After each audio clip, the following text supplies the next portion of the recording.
Lielākā daļa cilvēku domā, ka zeme, uz kuras mēs stāvam, ir stipra, bet patiesībā tas nav taisnība.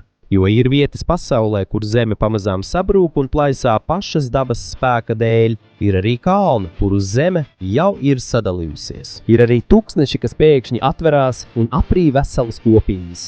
Ir arī ledāji pasaules virsotnēs, kas plaisā kustoties un jebkurā brīdī var sabrukt. Zem mūsu kājām klusībā darbojas spēcīgi spēki, kas rada plaisas, kas ir tik garas kā pilsētas un tik dziļas kā aizas. Bet kur tad atrodas šīs vietas? Šajā video mēs apspriedīsim 15 vietas pasaulēm, kuras pamazām aprīs zemi. Bet pirms tam lūdzu nospiediet patīk pogu. Tas mums, satura veidotājiem, ļoti daudz nozīmē. Paldies, un sāksim jau tagad. Numurs 15. The Pito. Nepārtrauktā uguns Turkmenistānas tuksnesī. Iedomājies, ka tu stāvi pie milzīgas bedres malas, kas liesmo un šķietami izstaro nebeidzamu karstumu. Tā intensitātes dēļ cilvēki to ir nosaukuši par Elles bedri, un tas nav izdomājums. Šī ir īsta vieta Karakumas tuksneša vidū Turkmenistānā. Tās nosaukums ir Darvazas gāzes krāteris. Viss sākās 1971. gadā, kad padomju zinātnieki urba, lai meklētu dabas gāzi. Taču viņi negaidīja, ka zeme pēkšņi iegrims zem viņu iekārtas un izveidosies bedre, kuras diametrs ir gandrīz 70 metri. Baidoties, ka varētu izplatīties indīgas gāzes, viņi nolēma to aizdedzināt, domājot, ka tas degs tikai dažas nedēļas. Taču te ir pārsteigums. Līdz pat šai dienai, vairāk nekā 50 gadus vēlāk, uguns joprojām deg. Uguns, kas nekad neapdziest. Tā deg dienu un nakti, un gaismu var redzēt pat no tālienes. Karstums ir tik spēcīgs, ka to sajutīsi uzreiz, pat nepietuvojoties. Tāpēc nav brīnums, ka vietējie to sauc par Elles vārtiem. Taču tas nav tikai neparasts skats. Zinātnieki to izmanto arī, lai pētītu ugunsgrēka ietekmi uz dabasgāzes laukiem. Ir eksperti no dažādām valstīm, kuri tuvojas tā krāterim, valkājot karstumisturīgas tērpus un nesot īpašu aprīkojumu, lai mērītu augsnes un gāzes sastāvu. Vieta kļuva vēl interesantāka, kad tika atklāts, ka daži mikroorganismi spēja izdzīvot krātera apkārtnē. Jā, pat tik lielā karstumā un bīstamībā. Tāpēc tas kļuva par iedvesmu astrobioloģijas pētījumiem, jeb tam, kā organismi varētu izdzīvot ekstremālos apstākļos, piemēram, uz citām planētām. Pietiek tikai ar vienu skatienu uz šo kvēlojošo krāteri, un tu to vairs nekad mūžā neaizmirsīsi. Tas ir atgādinājums, ka pasauli, uz kuras mēs staigājam, slēpj noslēpumus, kurus pat šodien mēs vēl pilnībā nesaprotam. Numur 14. Plaisa zemē. Milzīgā plaisa tuksnesī. Centrālās Oregonas sausajā un klusajā tuksnesī ir plaisa zemē, it kā milzu roka būtu saplēsusi pasauli.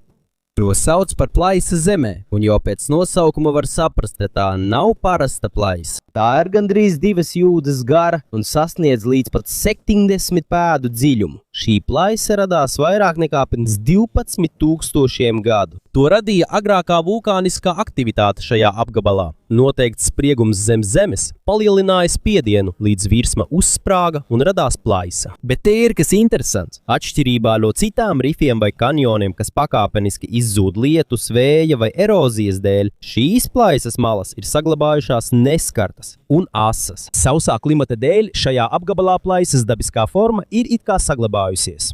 Kad ieej iekšā, tu patiešām vari sajust dabas radītās plaisas lielumu un dziļumu.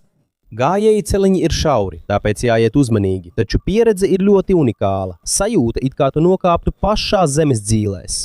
Ja tev patīk daba, neparastas vietas, vai vienkārši vēlies piedzīvojumu, kas atšķiras no ierastām, tad Crack in the Ground ir tieši tev piemērota vieta. Tas ir atgādinājums, ka zeme zem mūsu kājām nepārtraukti kustas, un dažreiz mūs pārsteidz ar plaisām, kuras mēs negaidām.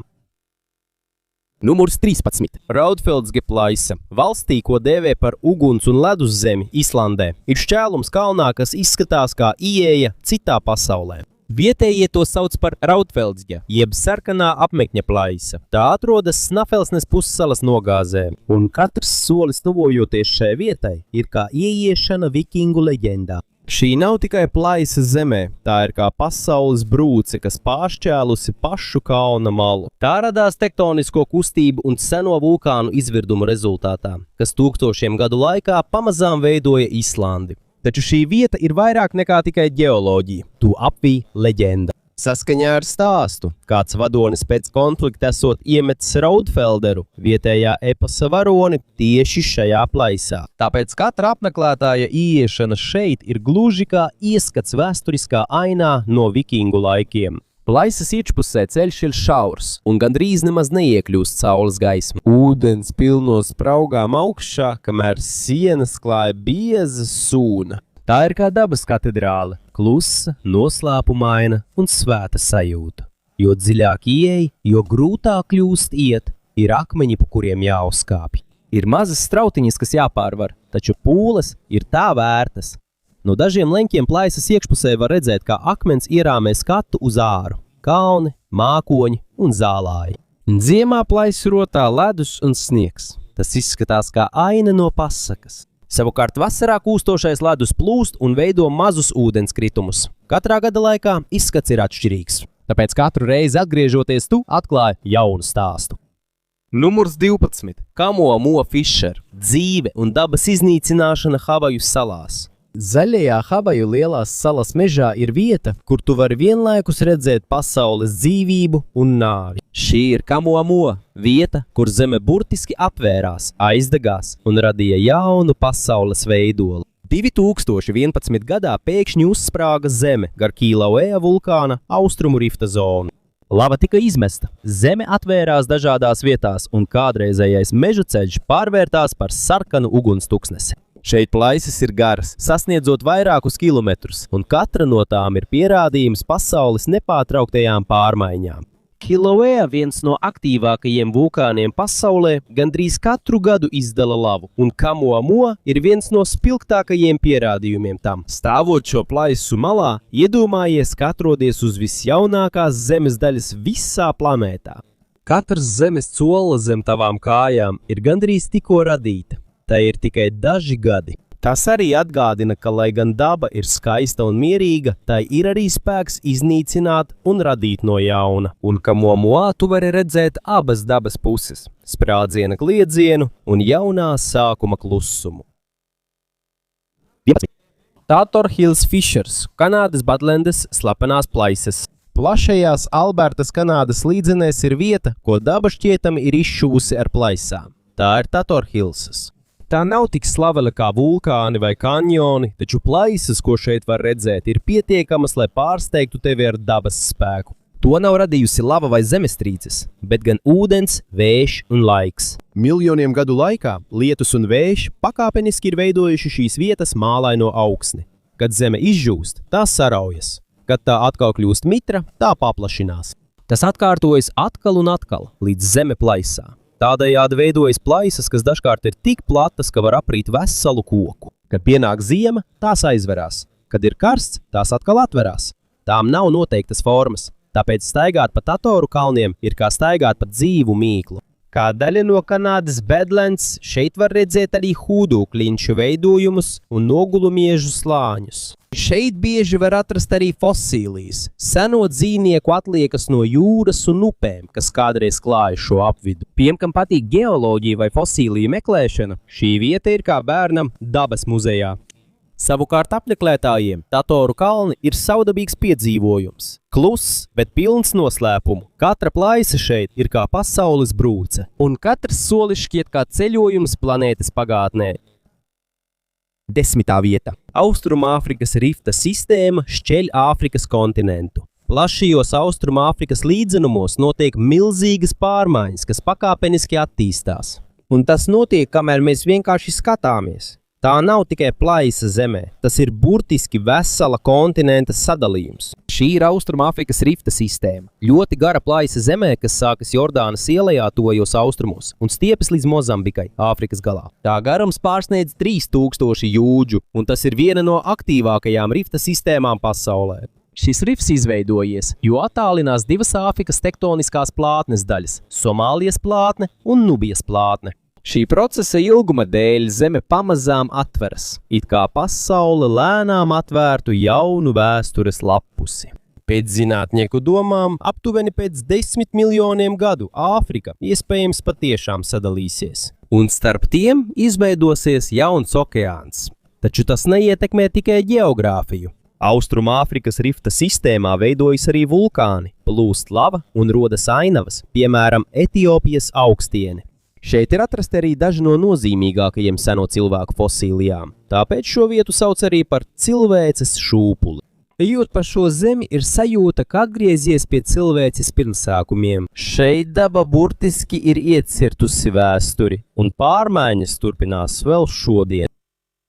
9. vieta – Kerakbolten. Akmens, kas karājas Norvēģijas debesīs. Norvēģijas skaisto fjordu vidū ir kāds neparasts akmens, kas kļuvis par drosmes un dabas skaistuma simbolu. Šis ir Kerakbolten. Milzīgs akmens, kas iespiedz starp divām aizām, karājas gandrīz kilometra augstumā virs zemes. Iedomājies, akmens, kas izskatās it kā tas būtu speciāli novietots starp divām klintīm, taču patiesībā tas izveidojies pirms 10 000 gadu. Kad ledāji pakāpeniski atkāpās pēc pēdējā leduslaikmeta, tas nevis nokrita, bet tika iespiests ideālā pozīcijā. Akmens tilpums ir apmēram 5 kubikmetri, un lai gan tam apakšā nav nekādu balstu, tas joprojām paliek savā vietā, it kā karātos gaisā. Ceļojums uz šejieni nav viegls. Jau jāuzkāp stāvās kalnu nogāzēs, jāpārvar akmeņaini posmi un dažkārt pat jāpāriet pāri karājošam tiltam. Taču katrs solis ir tā vērts, jo, kad atklājas skats, tu redzi visu Norvēģiju zem savām kājām. Un drosmīgākajiem ir iespēja uzkāpt pašam uz akmens. Pietiek ar vienu nepareizu soli, un priekšā jau ir krauja. Bet tiem, kas uzkāp, šī sajūta esot visaizraujošākā. It kā tu atrastos starp debesīm un zemi. Numurs 8 Tora Akatua Norī okeāns, Oregonā. Atgriezīsimies Oregonā, kur jūrā ir caurums, kas it kā iesūc visu okeānu. To sauc par Tora aku, kas pazīstams arī kā klusā okeāna notekcaurule. No attāluma tas izskatās kā parasts vilnis, bet, kad tuvojies, redzi, ka klintī ir it kā bezgalīgs caurums, kurā ieplūst jūras ūdens. Tas šķācas augšup, tad pēkšņi tiek iesūkts lejup. Atkal un atkal, it kā bez gala. To atrodas netālu no Perpetuas raga pie Oregonas krasta. Ekspertu prāt, tas agrāk bijis jūras sala, kas sabrukusi nepārtrauktu viļņu triecienu dēļ. Tagad tas ir dziļš caurums, aptuveni 20 pēdu dziļumā, un tas ir ļoti bīstams paisuma laikā vai vētras gadījumā. Tad viļņu kustība ir tieši pareiza. Tora aka iegūst ritmu, pilns, šļāciens, iesūkšana, atkal. Tas ir kā dusmīgs akmens katls, kas elpo kopā ar jūru. Papildus iespaidīgajiem skatiem, tas arī atgādina par okeāna spēku. Viens nepareizs solis un vilnis var tevi aizraut. Bet fotogrāfiem un dabas mīļotājiem šī esot viena no episkākajām ainavām visā klusā okeāna piekrastē. Numurs 7. Palu pilsēta, Indonēzija. Pilsēta, ko aprija zeme. Indonēzijas vidū ir pilsēta, kuru ir skaisti vērot. Taču zem zemes slēpjas briesmas. Šī ir Palu pilsēta. Tā atrodas Sulavesis salā, šaurā un garenā ielejā, ko sauc par Palu ieleju. Taču papildus tās dabiskajam skaistumam, šī vieta atrodas tieši virs ļoti aktīvas lūzuma līnijas, Palu Koro lūzuma, kas ir viena no bīstamākajām plaisām visā Dienvidaustrumāzijā. Šī lūzuma līnija ir daļa no sarežģītas tektoniskās sistēmas, kas ir iemesls, kāpēc Indonēzija ir viena no valstīm, kuras visvieglāk skar zemestrīces. 2018. gadā pilsētu satricināja ļoti spēcīga zemestrīce ar magnitūdu 7,5. Tai sekoja postošs cunami. Taču vēl satraucošāk ir tas, ka šeit piedzīvoja reta ģeoloģisku parādību, ko sauc par augsnes sašķidrināšanos. Tas nozīmē, ka zeme pēkšņi kļuva kā ūdens.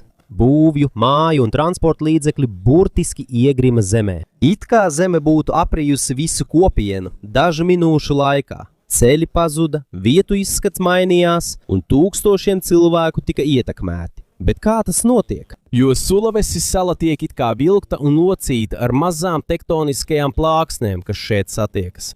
Palu Koro lūzums tiek saukts par horizontālās nobīdes lūzumu. Tas nozīmē, ka zeme abās pusēs kustās horizontāli.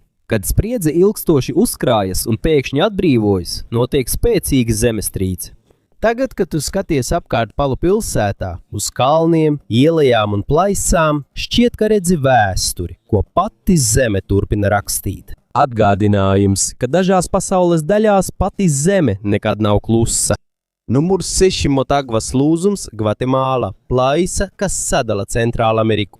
No Centrālamerikas dodamies tieši uz Gvatemalu, kur atrodas ļoti gara plaisa zemē, kas burtiski sadala divas tektoniskās plātnes. Šī ir Motagvas lūzuma līnija, plaisa zemē, kuru ne tikai var redzēt, bet arī sajust ar katru zemestrīci, kas tur notiek. Motagvas lūzuma līnija ir vairāk nekā 300 km gara, un tā ir robeža starp Ziemeļamerikas un Karību plātnēm. Tāpat kā Palo pilsētā, arī šis ir Sanslīdes lūzums, taču šeit ir daudz ilgāka un asiņaināka vēsture.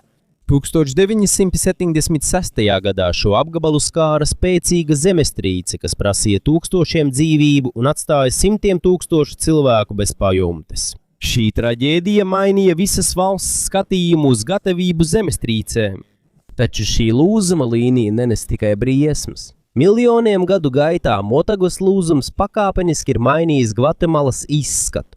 Sakarā ar zemes garozes berzi ir izveidojušās ielejas, pakalni, karstie avoti un bagātīgas minerālvielas augsne. Tiem, kas dzīvo netālu no lūzuma līnijas, dzīve ir nemitīga līdzsvara meklēšana. Tā nes svētību, bet tai līdzi nāk arī briesmas. Zeme ir bagāta lauksaimniecībai un kalnu rūpniecībai, taču vienmēr jābūt gatavam zemestrīcēm. Šeit Motagvā skaidri redzama dabas vara.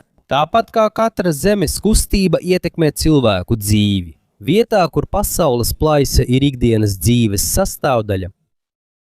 Number 5. Reelfoot Lake 10. Ezers, ko radījusi zemestrīce. Tenesijas ziemeļrietumu daļā ir ezers, kas no pirmā acu uzmetiena šķiet parasts, taču tā izcelsme ir ļoti neparasta. Tā nosaukums ir Reelfoota ezers, un tas izveidojās nevis lietus, upju vai ledus dēļ, bet gan milzīgas zemestrīces rezultātā. Atgriezīsimies augstajā 1811 līdz 1812 gada naktī. Mississippi upes ielejas vidū notika viena no spēcīgākajām zemestrīcēm Amerikas vēsturē. Tiek lēsts, ka tā sasniedza 8,0 magnitūdu, un to sajūta pat Ņujorkā un Bostonā. Spēcīgās zemestrīces dēļ mainījās upju tecējums. Mississippi upe pat sāka tecēt atpakaļ. Dažas zemes daļas pacēlās, citas iegrima. Un šeit sākās Reelfoota ezera stāsts. Kādreizējais mežs pēkšņi tika apludināts ar upes ūdeni. Koki noslīka. Vienā mirklī izveidojās jauns ezers. Līdz pat šai dienai tu joprojām vari redzēt koku celmus, kas stāv ūdens vidū. Tie ir pierādījumi pēkšņiem notikumam. Pārmaiņas notika pirms vairāk nekā 200 gadiem. Tā platība ir gandrīz 15,000 hektāru. Taču ezers ir sekls. Vidējais dziļums ir apmēram 5,5 pēdas. Neskatoties uz skarbo izcelsmi, tagad šī vieta ir kļuvusi par dabas paradīzi. Šeit dzīvo simtiem putnu, zivju un citu dzīvnieku sugu. Kamēr tu brauc ar laivu vai staigā gar ezera krastu, tu redzēsi ciprešu kokus ar karājošām spāņu sūnām un peldošām ūdensrozēm. Kluss, skaists, gluži kā aina no filmas. Taču aiz šī miera slēpjas tumšs stāsts. Tas ir atgādinājums, ka pat haosa vidū daba spēja radīt jaunu sākumu. Skaistums, kas dzimis no traģēdijas. Numurs 4. Valle de Molini, Itālija. Dienviditālijā atrodas ieleja ar dzirnavām, kas izskatās kā izņemta no kādas senas leģendas. Valle de Molini, jeb dzirnavu ieleja. Taču tas nav tikai skaists skats. No pirmā acu uzmetiena tā ir arī dabiska plaisa zemē, kas ir pilna ar vēsturi, un ko daba pamazām ir pārņēmusi savā varā. Pirms vairāk nekā 35,000 gadiem Kampī Flegrē un Vezuva apkārtnē izvirda vulkāni. Viens no rezultātiem bija šīs ielejas dziļums, taču ar to tās veidošanās vēl nebeidzās. Neliela, bet pastāvīga strautiņa pamazām izraka un padziļināja šo iespaidīgo un skaisto ieplaku zemi. 20. gadsimta sākumā šī bija rosīga rūpnieciskā teritorija. Daudzus kviešu dzirnavas un citas iekārtas darbināja dabiskā ūdens plūsma. Iedomājies, tu atrodies šaurā un dziļā ielejā, ko ieskauj vecmodīgas ēkas, kas darbojas pateicoties strauta spēkam. Taču ar laiku cilvēki šo vietu pameta. Un tāpat kā citviet pasaulē, daba pamazām atgriezās. Tagad vecās sienas ir apaugušas ar vīteņiem, sūnām un zāli. Kādreizējo mašīnu troksni ir nomainījusi vēja čuksti un ūdeņš čalošana. Ejot leju pa ceļiem uz ielaju, šķiet, ka tu atgriezies pagātnē. Tu it kā staigātu starp divām pasaulēm – cilvēka radīto un dabas atjaunoto.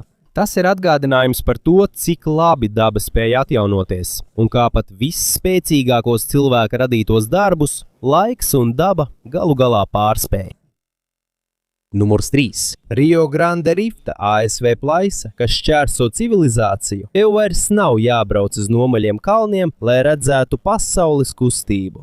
Amerikas Savienoto Valstu dienvidrietumos, no Kolorādo līdz Ņūmeksikai, ir ļoti plaša un aktīva plaisa zemē, kas burtiski šķeļ zemes garozu. Tā ir Rio Grande Rifta. Aptuveni 700 km garumā šī rifta nav tikai ģeoloģiska iezīme. Tā ir spēks, kas veidojas visa reģiona izskatu. Šeit zemes garoza pamazām tiek vilktas atsevišķi, un tas, kā tiek uzskatīts, sākās jau pirms vairāk nekā 30 miljoniem gadu. Rezultātā ir radušās dziļas ielejas, stāvi kalni, karstie avoti un neparastas zemes formas. Viena no pazīstamākajām šīs vietas daļām ir Rio Grande Aiza, dziļa un dramatiska grava, kurā plūst Rio Grande upe. Taču tas nav tikai par ainavu. Šī rifta dēļ šī vieta ir bagāta ar ūdeni, laukiem un karstajiem avotiem. No seniem laikiem līdz pat mūsdienām šī vieta ir bijusi mājvieta pamatiedzīvotājiem, un daudzas kopienas to uzskata par svētu zemi. Ejot pa šo vietu vai pārvietojoties pa upi, tu nedomāsi, ka katrs solis ir virs dzīves plaisas. Plaisas, kas nepārtraukti kustas un veido Amerikas vēsturi, kultūru un vidi. Numurs 2 Kumbu leduskritums. Himalaji, draudošā ledus plaisa Everestā. Pirms sasniegt Everesta virsotni, kāpējiem vispirms jāšķērso viena no bīstamākajām un valdzinošākajām vietām pasaulē – Kumbu leduskritums. Tas ir kā ledus upe, kas nepārtraukti kustas. Katru dienu tas pārvietojas par 1 līdz 2 metriem, un ar katru kustību veidojas jaunas plaisas, krīt ledus torņi un rodas jauni draudi, kas var izbeigt jebkura kāpēja dzīvību. Šeit esošās plaisas ledū ir tik dziļas, ka tajās varētu iegrimt vesela ēka. Tāpēc, lai šķērsotu, kāpēji izmanto metāla kāpnes, kuras uzstāda leduskrituma maršruta veidotāji. Drosmīgu šērpu grupa, kas veido maršrutu pāri kustīgajam ledum. Bet kāpēc tad veidojas Kumbu leduskritums? Jo, kad ledājs nolaižās no Himalaju augstumiem, tas iestrēgst stāvā kalna daļā. Augšējais ledus kustas ātrāk nekā apakšējais, tāpēc tas plaisā, lūst un pārvēršas par ledus masu. Neskatoties uz visām briesmām, tā skaistumu nevar noliegt. Seraki mirdz zilā un baltā krāsā, un tu vari redzēt Himalaju kalnus visos virzienos. Kalnā kāpējiem Kumbu leduskrituma šķērsošana nav tikai pārbaudījums, tā ir iniciācijas rituāls. Numurs 1 Griotagia, Islanda. Karstā plaisa starp 2 kontinentiem. Un te mēs esam pie pirmā numura. Neliela plaisa ar lielu stāstu. Ziemeļislandē netālu no Mevatana ezera ir kāda lavasala, kas no ārpuses izskatās klusa, taču iekšpusē tā ir karsta un noslēpumaina. Šī ir Griotagia. Apaļa, šaura un ar nelielu dūma plūsmu no iekšpuses. No ārpuses tā izskatās kā vienkārša plaisa zemē. Bet ieejot iekšā, tevi sagaida dabisks karstais avots ar zildenu ūdeni, ko silda pašas zemes siltums.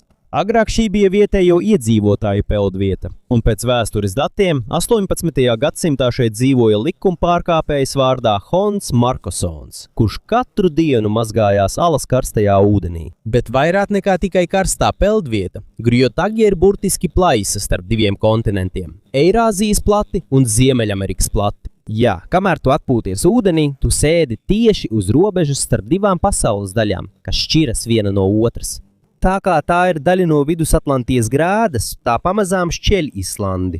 Un tādās vietās kā Griotagia, tu vari pats redzēt rezultātu. Jaunas plaisas, kustīgu zemi un karstu ūdeni, kas iztvaiko no zemes dzīlēm. Neskatoties uz to, ka šī ir troņa spēles filmēšanas vieta, īstā drāma nav izdomāta, bet gan pašas planētas kustība zem tavām kājām.